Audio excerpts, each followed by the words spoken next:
오늘 영혼에 있다한 삶이란 제목으로 말씀을 좀 교통하고 싶습니다. 에른스트 블로흐라는 유대계 독일 철학자가 있습니다. 그분은 아주 특이한 그런 인생을 산 사람입니다. 1885년에 태어났는데 철도 노동자의 아들로 태어나서 평생을 가난하게 산 사람입니다. 그런데 머리는 아주 비상해서 꾸준하게 책은 이제 저술한 그런 분이에요. 이제 나치 독일의 박해를 피해 가지고 한 30여 년을 망명 생활합니다. 미국에 가서 노동자 생활도 하고 그렇게 하면서 근근히 살면서도 끊임없이 저술 활동을 이제 이어갔던 그런 분입니다. 그런데 2차 세계대전이 끝나고 드디어 대학 교수 자리를 얻게 됩니다. 동독입니다. 동독에서 얻었어요. 동독의 대학에서 교수 생활을 하는데 그게 오래가지 못합니다. 독일 공산 정권하고 그게 잘 맞을 리가 없죠. 그래서 이제 마찰이 일어난 끝에 한 10년 교수 생활하다가 강제에 이제 퇴직당합니다. 퇴직당하고 나온 책이 이제 희망의 원리라는 책입니다. 그러니까 그 책은 이 블로흐 교수의 마지막 책입니다. 그러니까 그의 사상의 집결이라고 할 수 있는, 결정체라고 할 수 있는 그런 책입니다. 오늘 그 책을 약간 소개하고 싶은데, 이 책에서 블로흐 교수는 희망에 대해서 5가지로 설명합니다. 5가지로 이제 희망을 설명하는데, 첫째는 사람은 빵을 먹고 사는 것 같지만은 본질적으로는 희망을 먹고 사는 것이다 라고 그렇게 쓰고 있습니다. 두 번째는 희망을 잃어버린 사람은 이미 삶 자체를 잃어버렸다. 세 번째로 희망이 힘이다. 희망이 없는 사람은 아무리 좋은 조건에서도 삶을 포기하지만은 희망이 있는 사람은 최악의 경우에도 그것을 극복해내게 된다 라고 쓰고 있습니다. 네 번째로는 희망은 그냥 주어지는 것이 아니라 배우고 학습해야 된다. 이 부분을 잘 들으셔야 됩니다. 희망은 배우고 학습해야 된다. 훈련해야 된다고 쓰고 있습니다. 5째로 희망은 인간을 인간답게 만드는 것이 바로 희망이다. 그렇게 쓰고 있습니다. 동물하고 다른 게 바로 그 점이죠. 그래서 이런 희망에 대해서 그의 책에서 이제 기록하고 있습니다. 오늘 우리는 우리에게 진정한 희망이 무엇인지 좀 학습해야 되겠고, 또 그 희망에 잇대어 사는 삶에 대해서 우리가 좀 말씀을 나누려고 합니다. 오늘 이제 요한 1서를 읽었습니다. 요한 1서는 수요일에 약간 내가 소개한 적이 있습니다. 예언서를 읽으면서 요한 1서를 이제 처음 접하는 분들이 많고 잘 얘기 안 하니까 요한 1서를 간략하게 소개합니다. 이제 요한 복음과 아주 흡사한 닮아 있는 그런 서신입니다. 바울이 쓰신, 베드로의 쓰신, 요한의 쓰신 성경에 보면 서신서들이 꽤 많습니다. 서신서라는 건 쉬운 말로 편지입니다. 편지는 그냥 요령 없이 쓰는 거 아니잖아요. 뭔가 이유가 있으니까 편지를 쓰는 겁니다. 그런데 이제 전체적인 내용은 요한복음과 닮아 있고, 이제 이 요한 1서, 2서, 3서가 있는데 요한 1서에 특별한 상황, 특별한 그들의 상황이 있습니다. 그 상황을 이제 타게 하려고 쓴 편지입니다. 그럼 그 요한 공동체가 만난 특별한 상황이 뭐냐 하면은 교회 무리 중에서 꽤 큰 무리가 교회를 이탈하는 겁니다. 교회를 떠나게 되는 거예요. 이제 요즘 우리 하는 말로 분열입니다. 근데 이게 이제 요한 1서가 쓰여진 배경입니다. 우리 읽지는 않았는데 바로 앞에 그 2장 18절을 읽어보면 분명히 알 수 있습니다. 아이들아 지금은 마지막 때라 적그리스도가 오리라는 말을 너희가 들은 것 같이 지금도 많은 적그리스도가 일어나시니 그러므로 우리가 마지막 때인 줄 아노라. 그 다음 그들이 소위 적그리스도의 가르침을 따르는 그들이 성도들이 말입니다. 그들이 우리에게서 나갔으나 나갔다는 말입니다. 우리에게 속하지 아니하였나니 만일 우리에게 속하였더라면 우리와 함께 거하였으려니와 그들이 나간 것은 다 우리에게 속하지 아니함을 나타내려 함이라 했습니다. 그러니까 2장 이 부분을 읽어보게 되면은 이 요한 1서를 쓴 배경을 알 수 있죠. 한 무리의 교인들이 이탈한 거예요. 그런데 문제는 그들이 예수를 잘 믿으면서 이탈했으면 괜찮겠는데 전혀 그렇지 않은 겁니다. 그 이탈한 이유가 뭐냐? 다른 교리, 잘못된 교리를 따랐기 때문입니다. 그걸 알 수 있는 것이 또 여러 군데 나오는데 아주 결정적인 게 4장 1절부터입니다. 거기 한두 절 읽어보게 되면은 교회를 떠난 사람들이 도대체 이 뭔 이 미혹에 빠졌는지를 알 수 있게 됩니다. 4장 1절부터 보시죠. 사랑하는 자들아 영을 다 믿지 말고 오직 영들이 하나님께 속하였나 분별하라. 많은 거짓 선지자가 세상에 나왔습니다. 요즘 말하면 가자배기 목사 많이 나왔다 이 말입니다. 이로써 너희가 하나님의 영을 알지니 곧 예수 그리스도께서 육체로 오신 것을 시인하는 영마다 하나님께 속한 것이요 예수를 시인하지 아니하는 영마다 하나님께 속한 것이 아니니 이것이 곧 적그리스도의 영이라. 오리라 한 말을 너희가 들었거니와 지금 벌써 세상에 있다. 왔다 이 말입니다. 그러니까 다른 교리는 뭐냐 하면은 예수 그리스도가 몸을 입은 분이 아니라는 얘기야. 2절에 있잖아요. 예수 그리스도께서 육체로 오신 것을 부인하는 거예요. 그런데 예수가 육체로 오신 것을 시인하는 영이 하나님께 속한 영이다 이 말입니다. 이 말을 무슨 말인가 하면은 그 당시에 이제 헬라 세계에 편만하게 퍼져 있던 철학 사상이 있습니다. 철학이라 할 수 있죠. 그 사상이 있는데 이건 뭔가 하면은 영지주의입니다. 영지주의, 그노시시즘이라고 그러는데 그걸 이제 지금 뭐 길게 얘기할 수 없습니다. 그런데 이 사람들은 핵심이 세계를 볼 때에 이원론적으로 자꾸 봅니다. 특별히 이제 우리 신앙과 관련해서는 우리 인간을 어떻게 이해하는가 하면 영육을 분리합니다. 영혼이 있고 육체가 있다고. 이제 뭐 그런 거는 우리가 다 용납이 되죠. 그런데 문제는 뭔가 하면 이 사람들은 영혼이 진짜 중요하고 가치 있는 것이고 선한 것이지만은 육체는 가치 없는 거다. 육체는 도무지 가치 없고 심지어는 악하다고 그래 얘기해요. 악한 존재라고 그럽니다. 그러니까 육체로 사는 생활에 대해서는 무관심할 수밖에 없습니다. 육체의 삶은 관심 밖이에요. 영혼만 잘 보존하면 된다는 얘기입니다. 이것도 어디 좀 들은 문제죠. 우리가 좀 교회에서 들은 조금 안면에 있는 그런 얘기입니다. 그런데 이게 얼마나 심각한 문제를 초래하는가 하면은 육체로 사는 삶에 대해서 가치를 두지 않아요. 왜 그런가 하면 이 사람들은 자신들이 이미 자기들이 가진 신비한 그 지식, 그걸 이제 그노티시즘이라는 이유가 그 지식이라는 말입니다. 헬라 말로.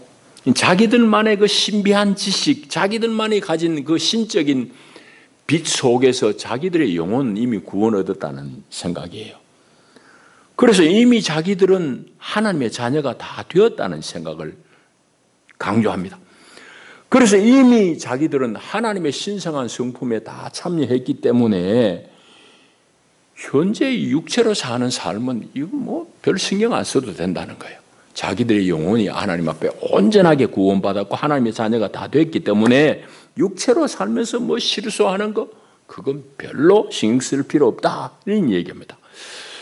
그래서 죄 짓는 것은 자기들의 진실한 진정한 자아인 영이 저지르는 게 아니고 육체가 저지르는 거니까 그건 뭐 별로 개의할 거 없다 그런 얘기입니다. 이건 대단히 편리한 생각이죠. 대단히 매력적으로도 들립니다. 근데 이게 그때만 있었느냐? 우리 한국 교회도 강타하고 있습니다. 이제 그런 제일 이쪽과 가까운 비슷한 영지주의적인 가르침이 한국 교회에 있는 것이 소위 말하는 김기동 목사의 귀신론, 혹은 뭐 박옥수 이런 사람들, 구원파 이런 사람들의 주장입니다. 이런 사람들은 뭐 나한테 나쁜 거 전부 귀신 탓이야. 뭐 길 가다 자빠져가지고 크게 다쳐도 귀신 탓이야. 뭐 감기 몸살 들어도 귀신이야. 전부 귀신 쫓아내는 일입니다. 내 책임이 없어요. 내가 몸 잘못 간수하고 잘못 다뤄가지고 나한테 질병이 있다는 이런 의식 자체가 없는 거야. 다 귀신이 갖다 주는 거예요. 귀신 쫓아내면 해결되는 거예요. 여러분, 인간의 책임이 없는 겁니다. 구원파도 마찬가지입니다. 자기들은 영이 이미 하나님 앞에 다 받아들여진 존재이기 때문에 뭐 죄 좀 지은 거고 너무 개의하지 말고 거기에 상심하지 말라는 얘기예요. 와, 요거 혹하기 쉽습니다. 얼마나 기분 좋아요. 깨끗하지. 깨어나지. 그건 사실이냐고. 그런 사람이 모여 살면 그 사회가 어떻게 되겠냐고.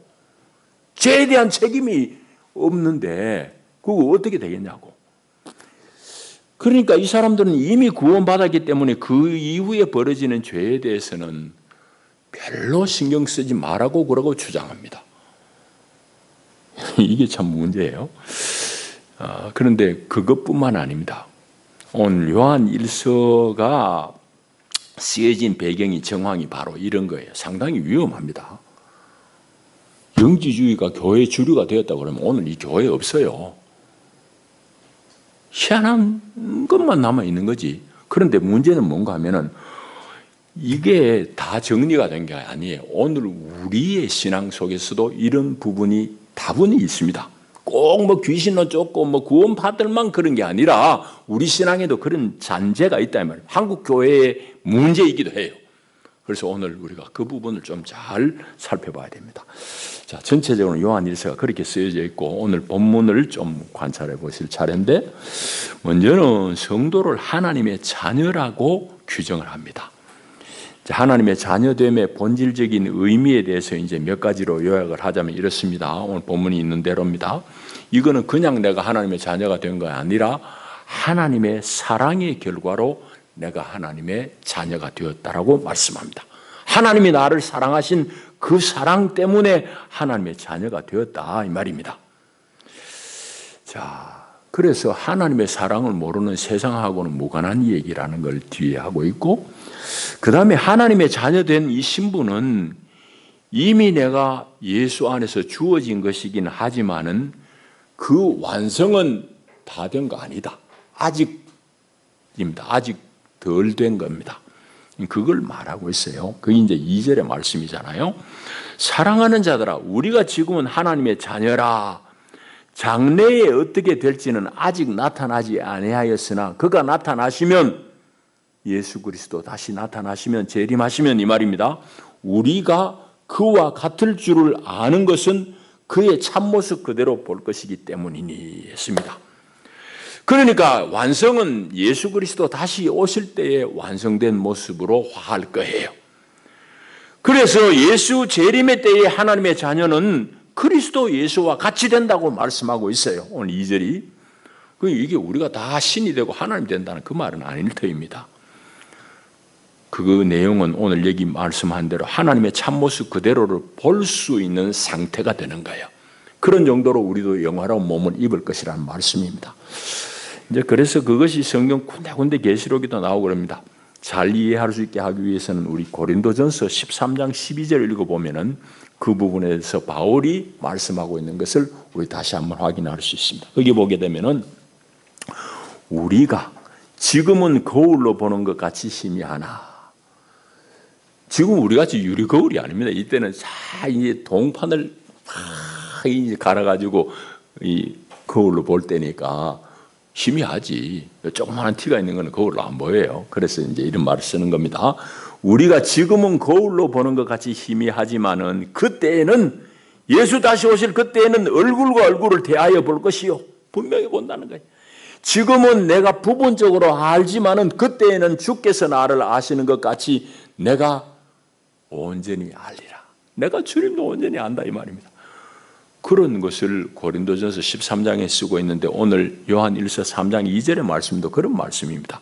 예수 재림할 그때는 우리도 주님과 같은 그런 신령한 몸으로 다 화해서 하나님의 참모습을 있는 그대로 볼 수 있는 그런 상대가 된다는 그런 말씀이 옳습니다. 자, 이렇듯이 하나님의 자녀됨은 지금 다 완성된 거 아니에요. 완성을 향해서 우리는 끊임없이 이 믿음의 여정을 걸어가는 것이 옳습니다. 그래서 이 여정을 걸어가면 걸어갈수록 하나님의 자녀됨의 모습이 더 뚜렷하게 내한테 인식될 것이고 드디어 예수 그리스도 다시 오신 날 그분 앞에서 우리는 완성된 영화로운 몸을 입을 것이라는 말씀입니다. 그걸 이제 오늘 여기 말씀하고 이제 그래서 3절에 보면 주를 향하여 이 소망을 가진 자마다 어떻게 살 것인가 하는 그런 생활에 대한 어떤 삶을 살 것인지에 대해서 말씀하고 있습니다. 그래서 이 실천적인 삶이 바로 내가 하나님의 자녀됨의 증거고 잣대다 이 말입니다. 영지주의자들 같이 구원 다 얻었다고 하나님의 자녀가 다 됐다고 영원히 구원 얻었다고 사는 것 지 맘대로 살아도 된다는 그건 엉터리다 아니다 이 말입니다. 그래서 이 소망을 가진 사람은 어떤 삶을 살 것인가 두 가지로 얘기하는데 자신을 먼저 깨끗하게 한다 이 말입니다. 여러분 인간의 본성은 심히 타락했습니다. 아담 이래로 타락해서 생각하는 것마다 악한 거예요. 하나님 없이 살려고 합니다. 그래서 하나님을 인식하지 못해요. 그런데 깨끗하게 씻어야지 하나님과 교제가 가능하잖아요.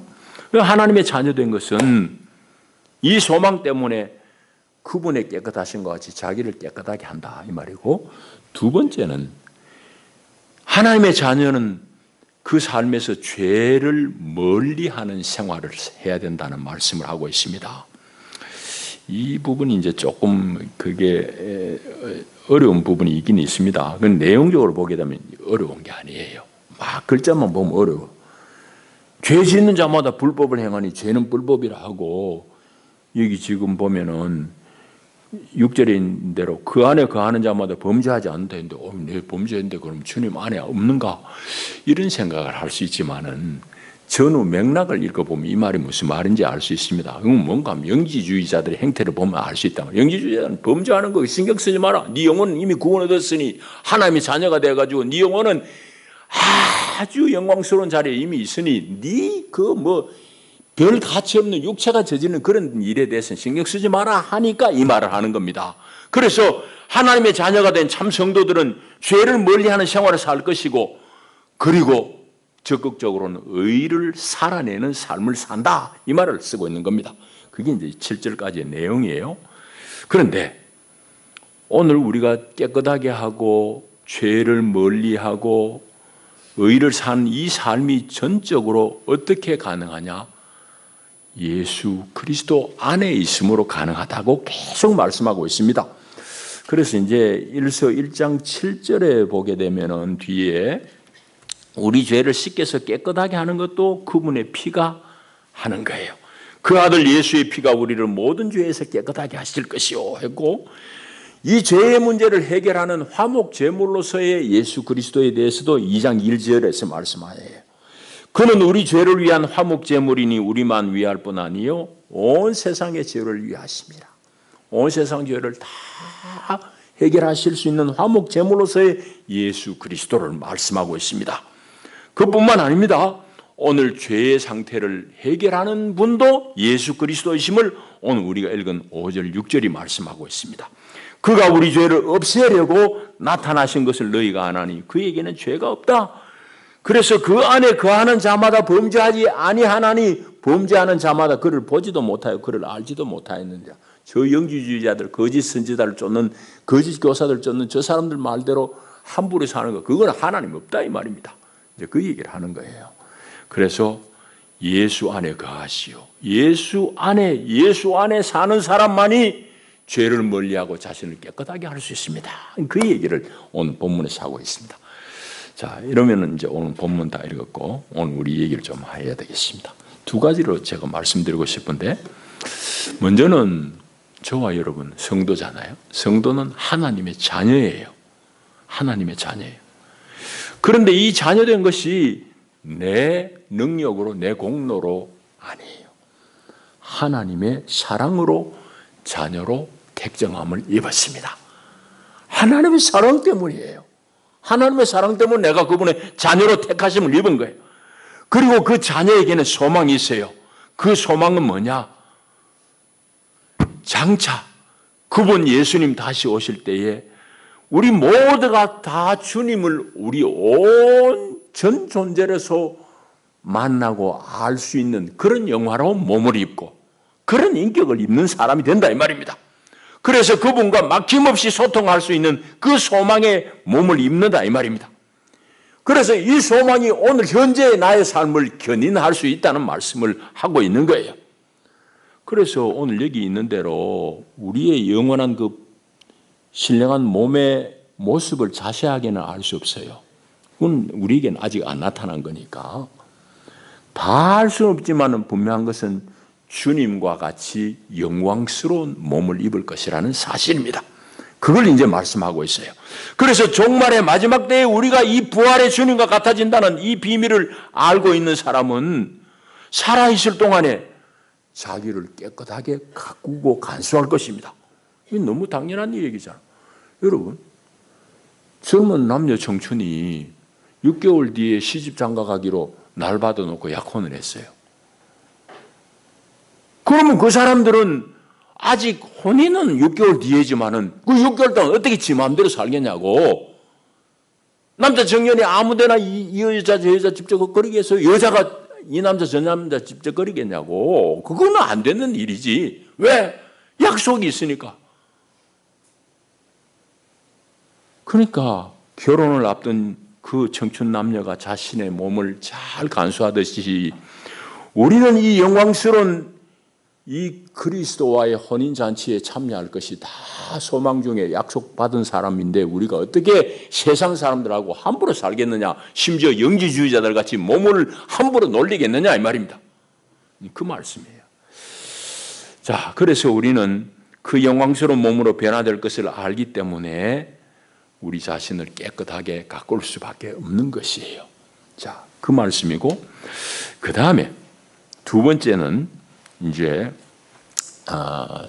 요한 1서가 얘기하는 맞닥뜨리고 있는 그 정황을 우리 잘 살펴봐야 된다. 무슨 말인가 하면 오늘 우리에게 있는 영지주의적인 신앙을 극복을 해야 돼. 그래서 영지주의적인 신앙의 뭐 아주 극단적인 예로 조금 전에 얘기한 그 귀신론을 쫓는 그런 신앙 혹은 뭐 구원파 그걸 우리가 정죄합니다. 근데 그거 정죄하기는 쉽지만 우리 안에도 그런 내용들이 꽤 들어와 있습니다. 그걸 우리가 잘 분석하고 알아야 됩니다. 그 얘기는 무슨 말인가 하면은 구원파 귀신론 잘못됐다고 그러지만 우리 안에도 그런 신앙들이 꽤 많이 들어와 있어요. 그 얘기는 뭔가 하면 내 삶과 단절되어진 신앙을 자꾸 배우고 가르쳤어요. 교회 안에 예배 밖에 생활 다른 거야. 여러분 신령한 이 예배 중요하지. 밖에 나가서 삶에 대한 교육을 우리 별로 안 받았어요.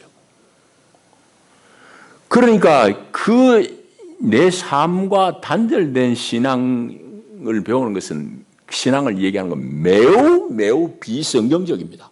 성경이 아니에요. 그런데 우리는 너무 어릴 때부터 그런데 많이 익숙해져 있습니다. 그 교회에서 세상 얘기를 하려고 그러면 왜 세상 얘기하냐? 신령한 얘기를 해야지. 뭐 그런 정도로 우리가 많이 들었습니다. 그런데 그게 신령한 게 아니에요. 사실은 영지주의적인 흐름을 우리가 아직도 정리 못하고 있을 따름입니다. 여러분 오늘 여기 보세요. 그래서 오늘 하나님의 자녀 참된 자녀들은 소극적으로는 죄를 짓지 않아야 될 뿐만 아니라 적극적으로는 의를 행하라고 그럽니다. 의를 행하라고. 의를 행하는 자는 그의 의로우신 것 같이 의롭다고 그래 말씀하잖아요. 예수님은 의로우신 분이지 불의를 타협하지 않은 분이지. 그래서 그분과 같이 우리도 적극적으로 이제 의의 삶을 살아라는 얘기입니다. 이건 매우 간단한 표현이긴 하지만 사실은 우리가 잘 살펴야 될 내용입니다. 예수님도 그러셨어요. 너희는 먼저 그의 나라와 그의 의를 구하라. 그의 의를 살아라. 그런 말씀하셨잖아요. 거기에서 다 연결된 말씀입니다.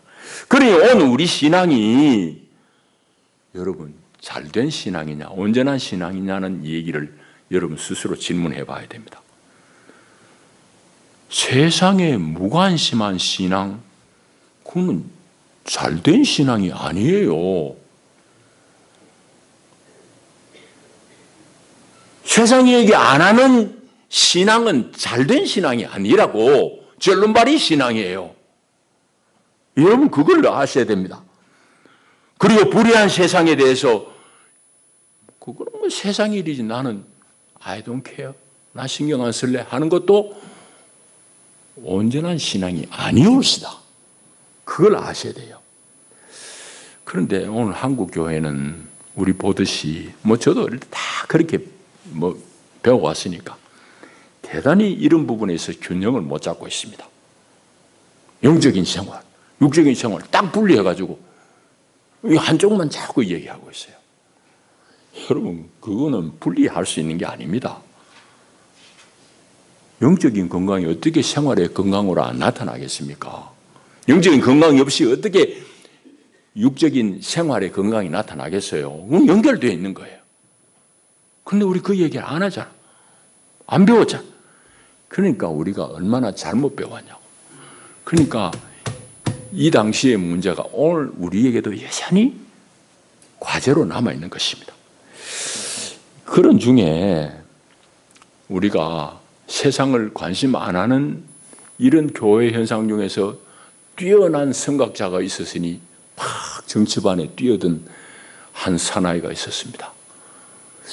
그의 이름이 전아무개 목사를 알고 있는데 이번에 이게 홍보물 보니까 이 얼굴이 바뀌었더라고요. 장아무개 목사예요. 나 이거 보고 놀랐어요. 이게 한국 교회의 현실이구나 하는 걸 보고는 이거 진짜 좀 고민하고 읽어봐야 되겠다 했어요. 이 정당 홍보물이 왔는데 읽어보니까 구호는 뭔가 하면 종북 좌파 정권에 맞서 천만 애국 시민과 함께 종북 좌파 척결이야. 이게 구호야. 그런데 그들의 정강정책이 밑에 큰 두 개인데 뭔가 하면은 제3의 국민연금 매달 100만 원 지급. 두 번째는 서민을 위해서 34평형 국민주택 지급 일어났어요. 이 사람들 구호는 종북 좌파 척결이야. 그런데 정강정책은 북한 따라하자는 게 집 주고 배급하자는 이 얘기 아니에요. 그러니까 이런 논리 모순이 있냐고. 이런 사람들이 한국교회에 내놓으라는 지도자라고. 에이 택도 없는 소리지. 종들이 현혹돼가지고 이 태극기 붙들고 전부 광장에 나다니면서 헌금 그냥 10만 원 20만 원 막 하던 이게 도대체 정신 나간 거지. 정신 나갔지. 이게 자기들 구호하고 정강정책하고 모순된 거잖아요. 모순됐는데 모순인지도 모르고 떠들고 있고 모순인 줄 모르고 그거 끌려다니고. 내 아는 사람 여럿이 이 버스 타고 내 광화문 쫓아다닙니다. 가면 돈 주니까. 그리고 생전 연락도 없는 세상에 동기라는 놈들이 어디 이게 지금 선거 때 됐다고 이거 선전하는 문자가 막 자주 와요. 이 한국교회 정신 제대로 차려야 됩니다. 적어도 사회에 관여하려고 그러면 독일의 교회가 어떻게 세상을 바꾸는 정당 활동을 하는지 좀 배워야 돼요. 길게 얘기할 수 있습니다. 거기는 기사당 기독교 사회연합이 있고 기민당 기독교 민주당이 있습니다. 약간은 중도 우파, 약간은 중도 좌파 정도. 그게 독일 정당을 이끌고 있어요. 그러니까 기독교적인 정신이 그렇게 바탕이 되고 건강한 나라를 만들어가는 거야. 한국에는 그 세상 사람들 할 일이 교회가 관심하지 말라는 놈들도 많고 관심 가진다는 게 이런 엉터리들이 있고 이건 죽도 아니고 밥도 아닌 거예요. 그런데 이 교인들이 저 목사 그거 추종하고 있어요. 그러니까 이게 보통 문제가 있잖아. 내가 여러분들의 뭐 정치적인 선택을 뭐 제한하는 거 전혀 그런 의도 없습니다. 이 사람들이 정강정책을 보면은 북한식 정강정책이야. 그런데 밖으로는 종북 좌파 척결이라고 혹세무민이지 그야말로. 혹세무민이야. 이거 다른 말이 아니에요. 혹세무민이야. 그런데 그 중심에 목사가 있고 교회가 있다는 게 참 안타까울 뿐이에요. 안타까울 뿐이에요. 우리 교회의 현 주소예요. 우리의 현실이에요. 이제 말씀 맺겠습니다. 이제 우리 개신교 신학은 뭐 이제 지금으로 치면은 몰트만이라는 신학자가 칼 와르트 이후에 아주 중심되는 그런 신학자입니다. 그분은 서두에 소개한 블로흐 교수의 희망의 원리라는 책을 읽고 그분의 신학을 완성했습니다. 몰트만의 신학은 희망의 신학이라고 합니다. 희망의 신학. 그분이 얘기하기를 그리스도는 몰트만입니다. 그리스도는 우리에게 희망을 주시는 분이다. 희망의 원천이 그리스도이시다. 희망의 원천이 하나님이시다. 우리는 그리스도를 통해서 우리에게 주신 희망을 누리고 바로 이 희망을 선포하는 것이다. 그렇게 말하고 있어요. 세상에서 가장 불행한 사람은 가난하고 병든 사람이 아니라 희망을 잃어버린 사람입니다. 희망이 있는 한 우리는 이겨낼 수 있습니다. 불쌍하지 않습니다. 희망이 없는 사람은 죽습니다. 그러나 희망이 있는 사람은 살아냅니다. 여러분, 우리 젊은이들이 인터뷰한 데 보니까 정치적인 무관심을 많이 얘기해요. 도대체 관심 없다니. 왜? 살고 먹고 직장 구하는 일이 너무너무 힘드니까. 여러분, 그래서 좌절하기도 하고 그런데 아닙니다. 젊은이에게는 미래라는 희망이 열려 있습니다. 우리 나이 드신 어른에게는 영원한 천국의 희망이 있습니다. 그래서 희망이 없는 세상은 사실은 없는 거예요. 그리고 우리 성도들은 특별히 주님 오실 날 우리 모두 변화하여 그분과 같이 화해질 것이다. 그분과 같이 영광스러운 몸을 입을 것이라는 소망이 있습니다. 이 소망 붙들고 우리는 지금 살아내는 거예요. 그래서 우리 앞에 개회 찬송, 저는 9장 그 찬송을 참 좋아합니다. 특별히 마지막 절. 영원에 이때어 살아가게 하소서. 영원에 이때어 지금을 살아내는 거예요. 이게 성도의 삶입니다. 이 소망 가운데 넉넉히 우리 모두가 다 예수님의 뒤를 쫓아갈 수 있기를 축복합니다. 기도합니다. 주님 감사합니다. 사랑합니다.